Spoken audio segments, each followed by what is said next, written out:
मनुष्य के सभी संबंधों का आधार प्राय अपेक्षा होती है। पति कैसा हो जो जीवन के सुख और सुविधा से भर दे, पत्नी कैसी हो जो सेवा, प्रेम और सहयोग करे। हम अक्सर उसी व्यक्ति से प्रेम कर पाते हैं जो हमारी अपेक्षाओं को पूरा करता है, लेकिन अपेक्षा की नियति ही टूटना है, क्योंकि कोई भी मनुष्य किसी की अपेक्षाओं को पूर्णतः से निभा नहीं सकता। चाहे प्रामाणिकता हो, प्रयास हो, फिर भी सब कुछ हर बार संभव नहीं। यही से जन्म लेता है संघर्ष, और यही संघर्ष संबंधों को भारी और बोझिल बना देता है। यदि मनुष्य अपेक्षा के संबंध पर आधार नंबर बनाए और केवल प्रेम, विश्वास व स्वीकार को आधार बना ले, तो क्या यह जीवन सुख और शांति से नहीं भर पाएगा? सोचिए, हम अपने संबंधों में अधिकतम सुख और न्यूनतम दुख देख कैसे पा सकते हैं? हमारा जीवन संबंधों पर आधारित है। हमारी सुरक्षा, हमारी भावनाएं, हमारा सुख सब संबंधों से जुड़े हैं, लेकिन इन्हीं संबंधों से हमारे कष्ट भी संपन्न होते हैं। जब कोई व्यक्ति किसी अन्य के विचार, आदत या कार्य से को स्वीकार करता है और उसे बदलने का प्रयास करता है, तभी संघर्ष जन्म लेता है। जितना अधिक स्वीकार उतना अधिक संघर्ष, और जितने अधिक स्वीकार उतनी अधिक सुख। यदि हम अपनी अपेक्षाओं पर अंकुश रहें, दूसरों को बदलने की बजाय स्वयं में परिवर्तन लाने का प्रयास करें, तो संबंधों का में संतोष पाना कठिन नहीं होगा। स्वीकार का संबंध का वास्तविक अर्थ है जब कोई घटना हमारे हृदय को अन्यायपूर्ण लगती है, तो भीतर विरोध और प्रतिशोध की भावना जाग उठती है। हम न्याय की मांग करते हैं, पर न्याय का वास्तविक अर्थ क्या है?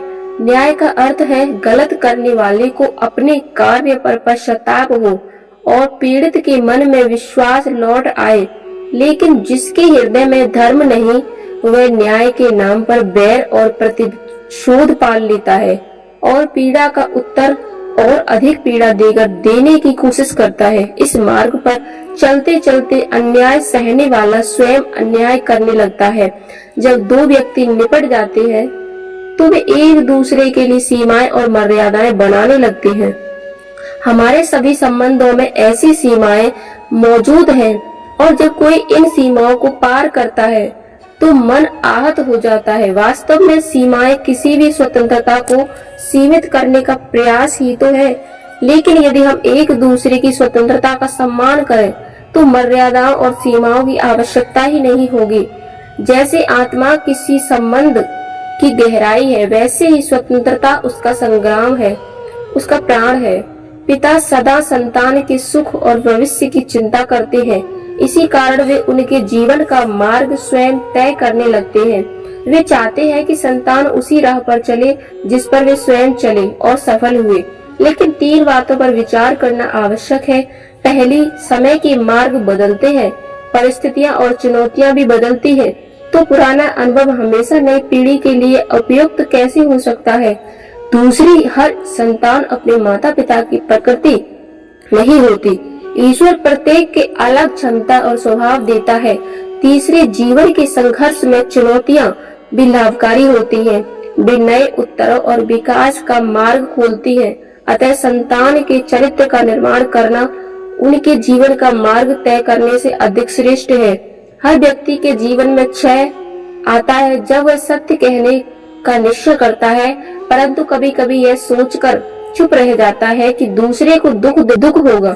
वास्तव में सत्य निर्भयता का ही दूसरा नाम है, और निर्भय होने के लिए कोई विशेष समय नहीं होता। यह आत्म का स्वभाव है। कई बार हमारी इच्छाएं पूरी नहीं होती, कुछ सहयोग से, कुछ नियति से और कुछ उनकी प्रकृति के कारण। बिना परिस्थिति को समझे किसी को अपराधी ठहराना न्याय नहीं है, क्योंकि प्रतिशोध का आधार क्रोध और अहंकार है, जबकि न्याय का आधार करुणा है।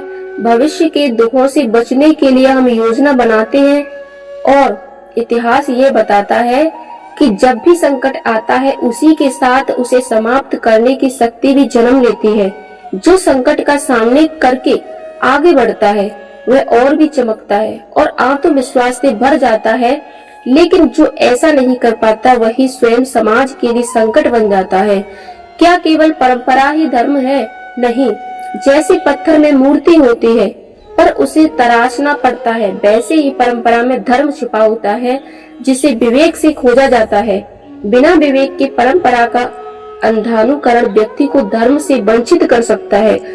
सच्चा धर्म पाने के लिए हृदय में विवेक आवश्यक है। जैसे हंस दूध में से पानी अलग कर देता है, हम प्राय निर्णय भविष्य की कल्पनाओं के आधारित पर लेते हैं, पर क्या कोई तीसरा मार्ग नहीं हो सकता? सारे सुखों का आधार धर्म है और निर्णय लेने से पहले बस एक प्रश्न पूछना चाहिए, क्या यह निर्णय स्वार्थ से जन्मा है या धर्म से? यदि हम भविष्य के स्थान पर धर्म से को प्राथमिकता दें तो भविष्य स्वयं सुखद बन जाएगा। कभी कभी मन कहता है कि अपराधी बदल चुका है, उसने पश्चाताप किया है, फिर उसे दंड क्यों मिली? लेकिन संसार का नियम है, जैसा कर्म वैसा फल। यदि प्रेम दोगे तो सुख मिलेगा, हिंसा करोगे तो मृत्यु का दंड मिलेगा। यह नियम आत्मा को मजबूत करता है और दंड को स्वीकारने की शक्ति देता है। जब अच्छे कार्य के बदले दुख मिले या दुष्टि व्यक्ति को सुख मिले तो मन में प्रश्न उठता है कि धर्म पर चलने का लाभ क्या है? पर देखिए, दुष्ट का मन सदा अशांत और संघर्षपूर्ण रहता है, जबकि धर्म पर चलने वाले जीवन में सम्मान और संतोष और शांति होती है। सत्ता की लालसा हर व्यक्ति में होती है, चाहे वह परिवार के स्तर पर हो या राष्ट्र के स्तर पर। असली सत्ता प्रेम, दया, करुणा और धर्म से प्राप्त होती है, कठोरता से नहीं। कठोरता केवल विरोध और विद्रोह पैदा करती है। इसी कारण मृग और वशिष्ठ जैसे ऋषियों का सम्मान आज भी है, जबकि रावण और हिरण्यकश्यप का नहीं। हर बालक जन्म से निष्पाप और संस्कार रहित होता है। माता पिता के मुख में से जो बातें वह बार बार सुनता है, वही उसके हृदय का संस्कार बन जाती है। जैसे एक रास्ता बार बार चलने से पगडंडी बन जाती है, वैसे ही माता पिता की इच्छाएं और विचार संतान के गुण और दोष का बीज बनते हैं। इसलिए यदि माता पिता अपने संतान को सुसंस्कार और धर्मपाल बनाना चाहते हैं तो पहले अपने हृदय की इच्छाओं पर नियंत्रण करना आवश्यक है। जय श्री कृष्ण।